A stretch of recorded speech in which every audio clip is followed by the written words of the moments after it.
Most of the athletes that choose to go to college to play a sport tend to choose a school that is best for them.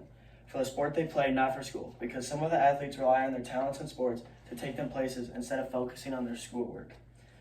With this being said, most of these athletes rely on getting money for their sport that they are participating in. Why? Because they do not have time to get a job while doing their sport, while also have to do schoolwork. Hi, my name is Jackson Richter, and I will be explaining to you why I believe that college athletes should be allowed to be paid, and also some reasons why others believe that college athletes should not be paid. The reason I chose this topic is I have a cousin that plays for a Division I school, and he tells me about his experience with the money he receives and what he gets. I have 3 main points to my speech today. My first one will be about how bigger schools have more revenue than smaller schools, and how this affects the choice of some high school students. My second main point is going to be how college athletes should be able to make money off their likeness while also receiving money from their college. My third and final main point is going to be about my personal experience with this topic and also how my cousin is involved in this topic. I will now be explaining one of the main reasons that many people believe for college athletes to not be paid. There are thousands of college schools throughout the United States, yet I'm going to be focused on the bigger Division I schools to make my data more precise. With this, I will be focusing, so you guys know the college teams instead of choosing the less known smaller schools. There should most definitely be an advantage to being a college athlete, yet you should not be able to give them free money because the schools that have more money will be able to give their athletes more than other schools. For example, Alabama's football revenue is $189 million, which is the 5th highest out of all D1 schools. Yet another D1 school in Iowa State, their revenue is only $90 million, which is still a lot, yes, but compared to other schools, it's not much at all. This shows that with being able to pay your athletes, some schools will be able to give their athletes more money than others. Therefore, they would go to a school like Alabama over Iowa State because they will be able to get more money as an athlete. I think that college athletes should be able to make money off their likeness and be able to make profits while being a student athlete at college. College athletes should be able to make money off their likeness and then also be able to receive money from colleges. Yes, as I said above, the colleges with more money will be able to provide more for the athletes. That's how it was anyways before the NCAA passed this rule. All of the 5-star athletes want to go to top schools in the nation because they want to win. So even without the money being a factor, I feel like the athletes would still choose schools like Alabama over Iowa State. Then also as a football player myself, I do not mind if the players that are better than I get paid more money because they are the better athletes, so they should be paid more money. The better you are, the more money you should receive, just like in the NFL.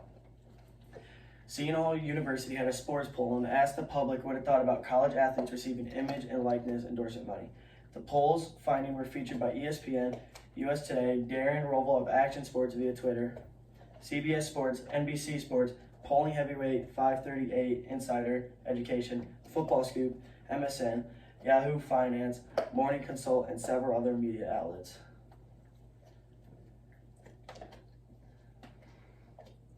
And there's I'll show you guys that. Those are the percents, whatever.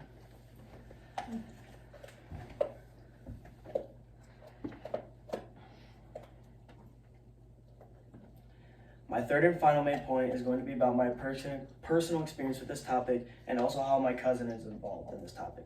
My knowledge about this topic is that since I play football and pay very close to professional football, I feel like I have a good understanding of this topic. Therefore, in my opinion, if you're a better athlete like a 5-star, you should be able to receive more money than say a 3-star because you are the better player.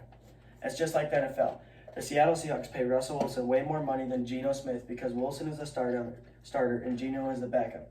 In that case, Wilson should make more money because he is more of a contributor to the team. My personal experience with this topic has to do with my cousin. His name is Riley Moss. He's a starting cornerback for the University of Iowa. Riley is now a senior at the University of Iowa. He had to make a decision when he was an incoming freshman. Riley walked onto the University of Iowa, yet he had other offers to smaller schools. Riley decided to take a chance and instead of going to a smaller college, go to the University of Iowa and try to prove himself to everyone. What does this have to deal with making money? Riley got offered by smaller schools to go to college for free to play football. Instead, he decided to join Iowa's football program, which he had to pay for. Riley worked hard on himself and kept grinding through until he got a scholarship. Then once he got one, he did not have to pay for college anymore. This shows that with colleges being able to give you money and clothes and everything else, that does not mean that you are going to choose that school. To conclude this topic on if college athletes should be paid or not off their image and likeness, in my opinion, I believe that college athletes should be allowed to make money off their image and likeness, while others believe that student athletes should not be able to make money off their name and likeness. Yet with Seton Hall's University Sports Poll, that makes me feel like most of the population also feels the same way as I do on this topic. And I hope I persuaded all of you into feeling like you should give your opinion on whether college athletes should be paid or not. Thank you all for listening to my speech, even though it took about 7 minutes of your day up. I appreciate the time and effort you guys gave me. Thank you. How many more are we supposed to clap?